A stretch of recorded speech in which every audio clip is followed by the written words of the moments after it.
I love this guy. Alouette's great. He wasn't in Saskatchewan for a long time, but it was a great time. I said earlier he sat right behind me on the Ryder road trips on the charter, and now he's made news by saying he's announced his candidacy to be the next commissioner of the Canadian Football League, if I have that right. Bonjour, Marco. Comment allez-vous? Hey. Salut, Rod. Ça va bien? Okay, good. Hey, things are always great. I always like seeing you, Marco. So how did this news come out last week that you're interested in the commissioner's position? Hey, just catch me up here. What's going on in your world?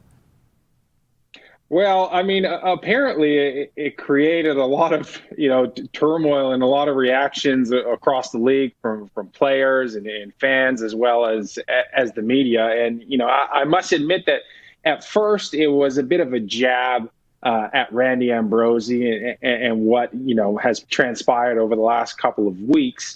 But I must admit there is some truth to it. I've been speaking about it for a long time. I was involved with the CFLPA for a long time. And you can ask several of my former teammates, they agreed that they saw me perhaps one day taking on that role as commissioner of the CFL. So I figured, hey, why not now? Yeah, well, I'll tell you what, first I thought about, well, he's a lawyer. He's got a pretty good paycheck as it is. And then I thought, well, the commissioner's salary is pretty high, too. So I know it's not all about money either. You would do it for the right reasons, for what's best for the Canadian Football League. And as we sit here today with the canceled season, Marco, what are your thoughts on the way it's been handled? Because I've talked to a lot of people in Montreal that aren't happy that there is no season. Where do you stand on where we are today on August 26th with the CFL? Well, first of all, you touch on, people from Montreal and how they felt.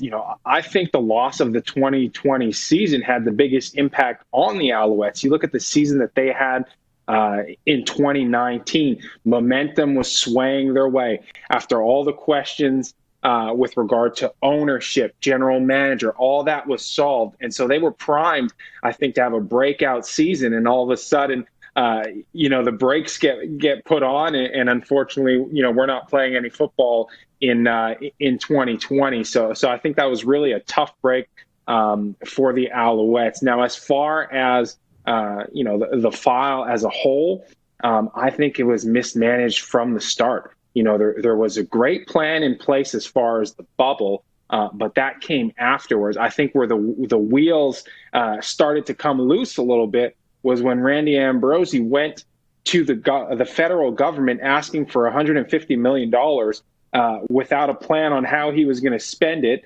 without a plan on how much of it was going to go towards the players. And the biggest of all issues, not even consulting the players in the first place. And so I think that the plan to have a shortened 2020 CFL season was dead in the water before it even started moving.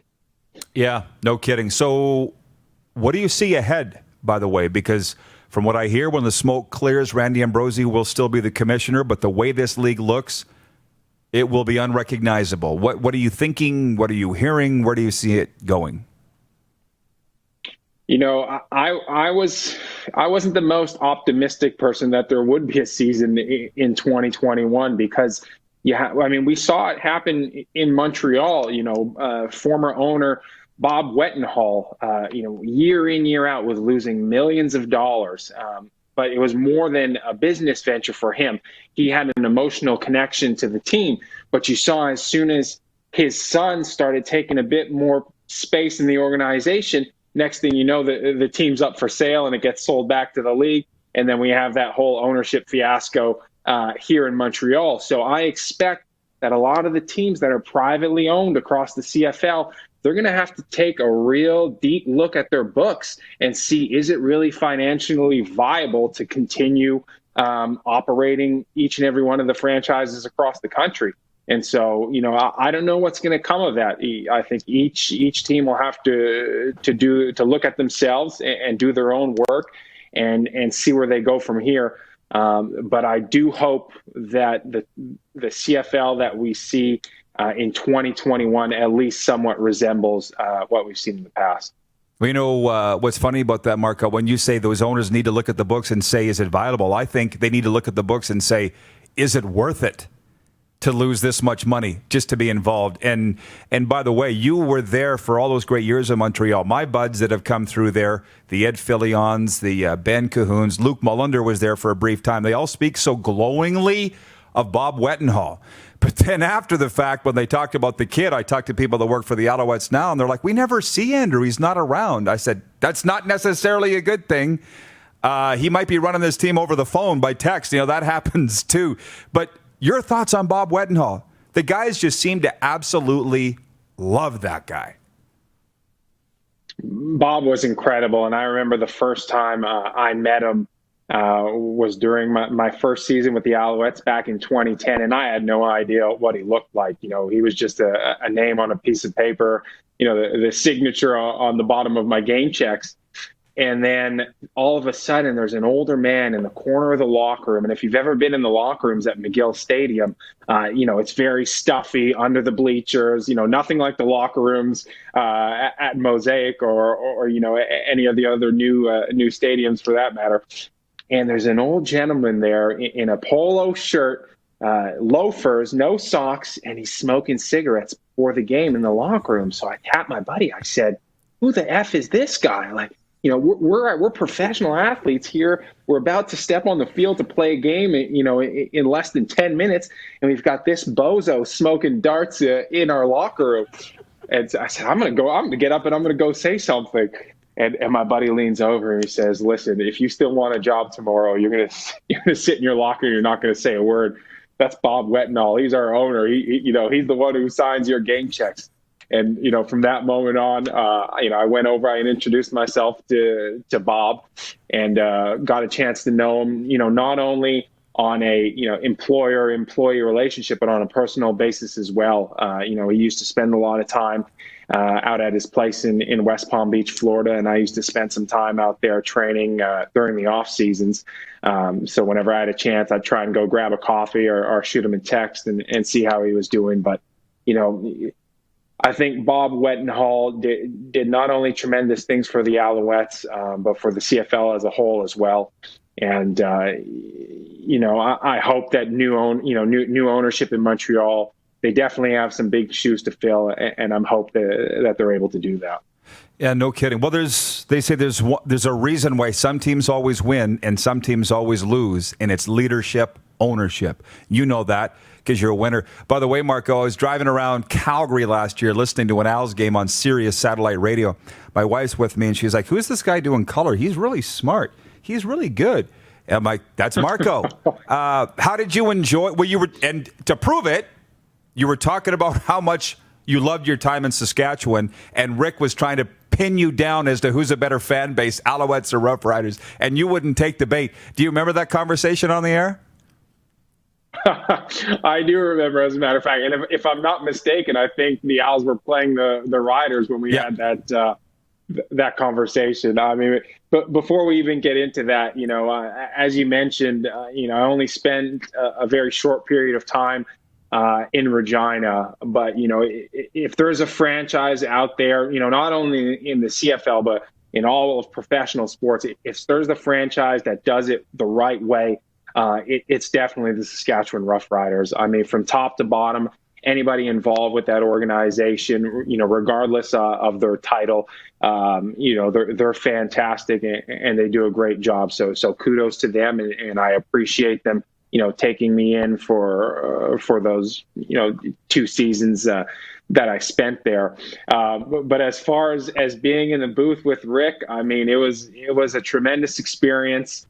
I think we meshed very well right from the start, and it just came naturally. Rick Moffitt is such a pro, and he had so much experience and years under his belt that it was easy to just play off of him, let him take the lead, lead the way, and I just chime in, whenever I felt like it was needed.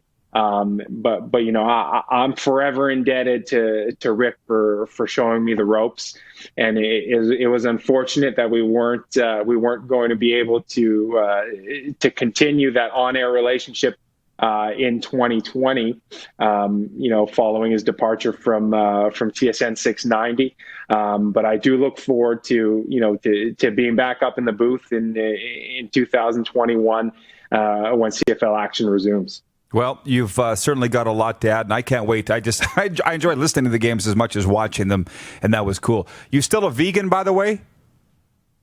I most certainly am, and I remember you were probably on that first trip that we took with the riders when they served me. I think it was an orange, a banana, and a rice cake. That was the vegan meal for the flight. So, but I must admit, it did get exponentially better as time progressed. I thought you brought your own food. And the reason I bring it up, it must be a Montreal thing, but I had occasion to spend some time with Georges Larac, and he was all over me about I love beef. I was raised on a cattle ranch, so not shocking. But I mean, he's like you, just teases and pokes. Like, you don't really care what we eat, but he's like, oh, you like eating abused animals, and you're going to get cancer, and you're going to do this. I'm like, shut up, George. But great guy, another great Montrealer.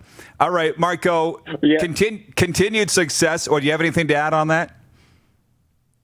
No, I was just going to say, George is a great guy and very, very insightful, very knowledgeable. And as a vegan, I share his sentiments and I enjoy poking fun at people. But never will you see me try to push my beliefs on anyone else. But I'm always open and happy to answer questions and provide information if anybody does have. Sweet. Well, Marco, it's nice to renew acquaintances. I always appreciate your class. You're first-class guy. Good luck with everything. Stay safe, and let's do it again soon. Thanks, Rod. I appreciate you having me on, and hopefully I'll see you out there sometime in the near future. You bet, my friend. Marc-Olivier Brouillette joining us from Montreal. Maybe the next commissioner of the CFL. You're watching Rod Pedersen On Demand. For more of The Rod Pedersen Show, visit rodpedersen.com or follow Rod Pedersen on social media.